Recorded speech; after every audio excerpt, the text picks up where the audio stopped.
sa mga pinaka-expensive. Ayan. Sobrang dami pong flowers niya ngayon. Ayan.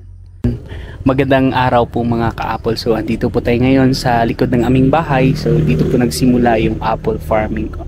And then ngayon ipapakita ko po sa inyo yung ang sukat nga pala ng ating farm dito is 540 square meter.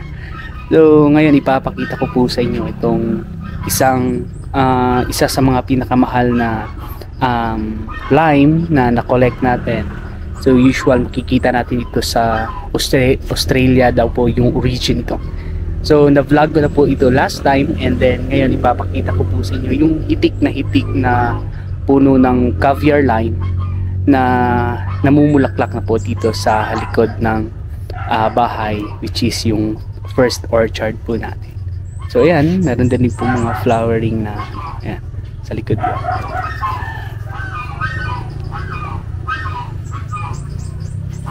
And for that, so ipapakita ko lang po sa inyo itong mga flowers ngayon na blooming dito sa likod ng bahay.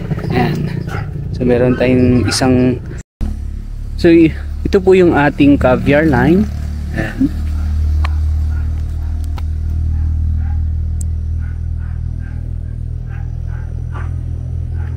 so isa po ito sa mga na-collect natin na variety ng lime na kung saan isa po ito sa mga pinaka-expensive. Ayan, sobrang dami pong flowers niya ngayon. Ayan, so ito pa.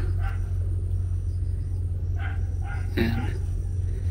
So nag-iisa po itong puno na to, pero meron na rin po akong mga propagation nito. Ayan, so ito po yung caviar lime. Sobrang dami po nitong flowers ngayon. Ayan, so laglag na po yung mga flowers. And then ang kagandahan po kasi nito, meron na rin po itong market ngayon na kung saan sila na yung kumukuha ng ating produce nito for culinary purposes po daw. Ayan. So isa po ito sa ginagamit pang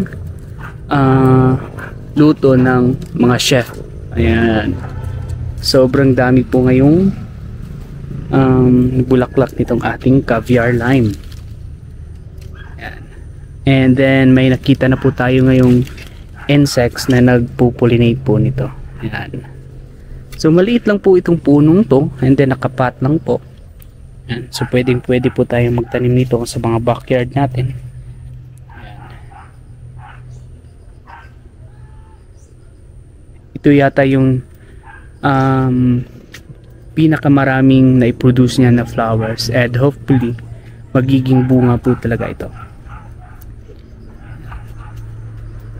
So ganyan po siya, merong maliliit na pero kapag inamoy po natin ito is parang lemon lang din po yung amoy. Ayan. So update ko kayo soon sa fruiting nitong ating caviar lime or sa fruit. So meron na po ako na vlog nito before, kaso nga lang dalawa lang po yung bunga. Kaya ulit po tayo ng vlog kasi medyo marami po ngayon. Yan. So yun lang, thank you.